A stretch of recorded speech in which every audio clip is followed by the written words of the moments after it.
Ever wanted to mash some words up from singers and see what it would sound like? Maybe Ed Sheeran's lyrics, remix his lyrics like this? Do our favorite song, moving on with someone new. Or have Ed Sheeran say anything, even rickroll your friends? Well, look no further. We made a website just for that. You simply put your words and lyrics here, and Ed Sheeran will sing the lyrics for you. Never gonna give you up. Never gonna let you down. Never gonna fuck around and desert you. Never gonna make you cry.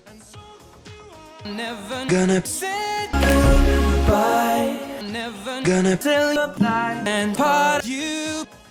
Then users can download the generated audio file and share it with their friends. We made this app for a fun laugh and a fun time with friends.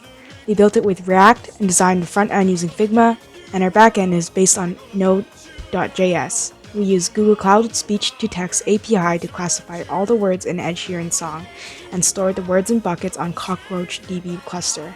For backend to link the words sent from the user side, we used FMMPEG. Now how does this actually work? How does the sound actually get generated? So we write a script right here called generateSound.js. We enter the song from Ed Sheeran, and then we run it. After we run it, the script we wrote here is going to be called Ed Sheeran, which contains all the words. Now the script is done. We can see all the words, and these words will be stored in CockroachDB. We hope you had a fun time using the app.